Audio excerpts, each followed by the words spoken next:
Well, Neelu, I would say that, you know, and this is something that I'd said when we were discussing the Karnataka results also, that the BJP today and for the last 9.5 years is going down the same slippery slope that the Congress had under Mrs. Indira Gandhi in the 70s and uh, you know by dismantling their state leaders and strong state leaders who could win the party elections.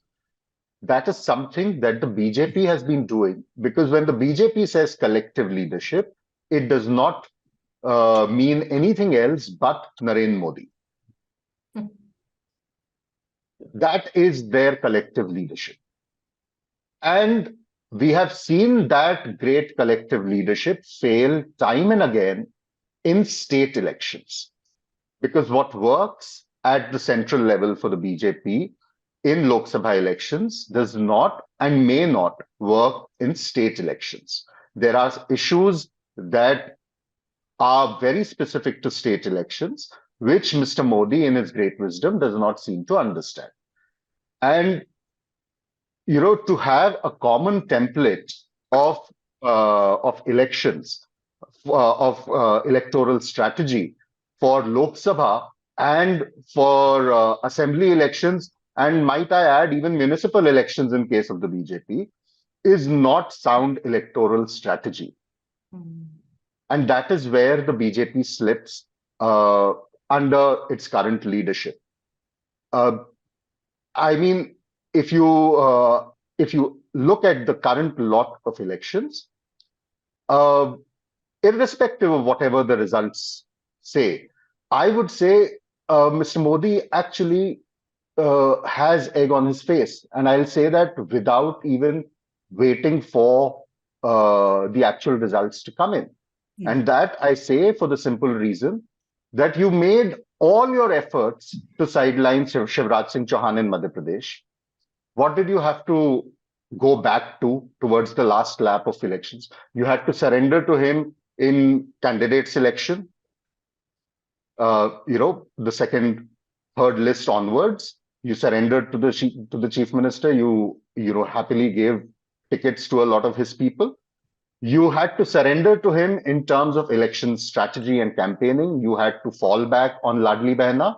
You had to bring him back on campaign tour and make him campaign aggressively.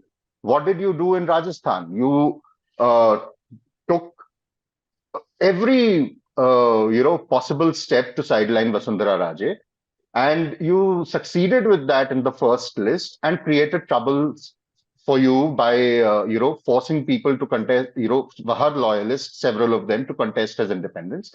And so by the time the second list came, you surrendered to Vasundhara Raje and you gave her loyalists the tickets. And then as the campaigning process progressed, while you may not have declared her as the chief ministerial face, you let her campaign the way she wanted to. And similarly, when you go to Chhattisgarh, although in Chhattisgarh the issues were different, there are other complexities which Sunilji would be better placed to talk about. You had to ultimately go back and ask Raman Singh, fine, you contest. You had to go back and talk about, remind people about the government of Chhattisgarh before 2018 without, crediting Raman Singh, all right, but you had to talk about those days.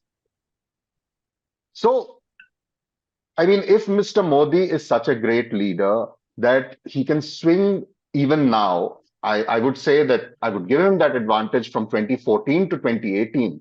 But 2018 onwards, that you can even win state elections continuously only on his name, I think that is a myth that has been broken several times over the last few years, and it will be broken again in this current election.